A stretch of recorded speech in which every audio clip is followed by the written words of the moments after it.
In the heart of Igbo land, in the village of Arochukwu, anticipation for the annual Mmanwu festival was at an all-time high. The air buzzed with excitement as villagers prepared for the night when the spirits of ancestors would walk among the living, manifested through the vibrant and mysterious masquerades. However, there was one masquerade no one dared to speak of: Adako, the ghost masquerade. Legend had it that Adaku was the spirit of a woman wronged by the village elders centuries ago.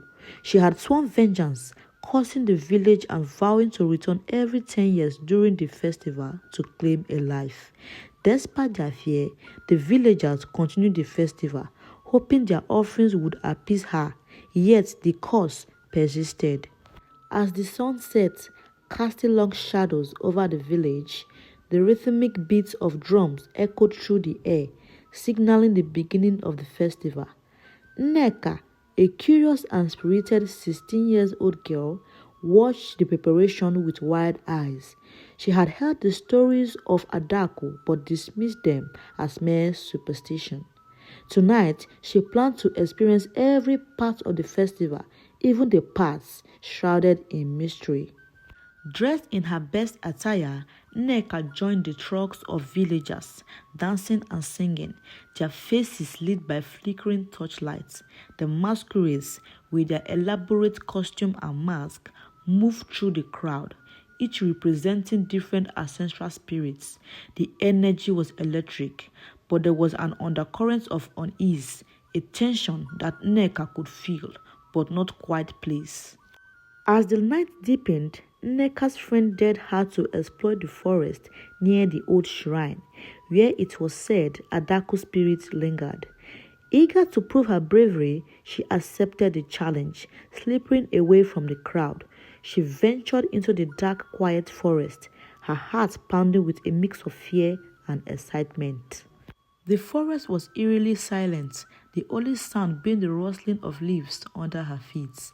As she approached the ancient shrine, she felt a chill in the air. The shrine, overgrown with vines and moss, seemed to pulsate with a dark energy. Nneka hesitated, a sense of foreboding washing over her, but she pressed on, determined to face whatever lay ahead. Suddenly, the air grew colder as she felt a presence behind her.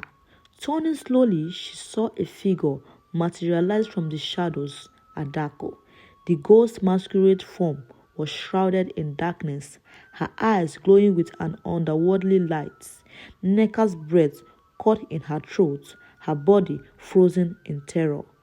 Adako's voice, like the rustling of dead leaves, whispered, "You dare disturb my rest?" Nneka tried to scream, but her voice was lost. Adako reached out a spectral hand, and Nneka felt an icy grip tighten around her heart. She struggled to move, to escape, but her legs were rooted to the ground. The forest around her seemed to close in, the trees bending and twisting as if alive. Back in the village, the drums suddenly stopped, and a hush fell over the crowd. The elders sensed something was wrong and led a group into the forest to find Nneka.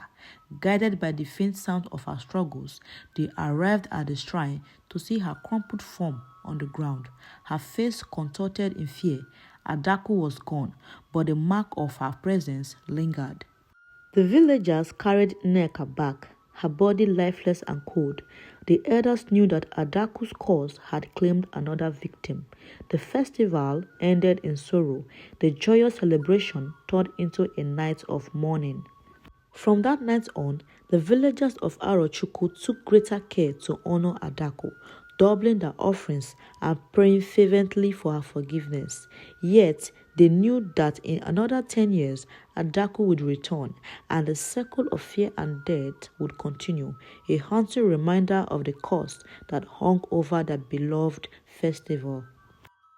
As the years passed, the legend of Adako grew, a tale whispered in hushed tones by the fireside, and every decade when the Mmanwu festival approached, the villagers prepared with a mix of excitement and dread, knowing that the nights of masquerade could bring both joy and terror, as the spirits of the past walked once more among the living.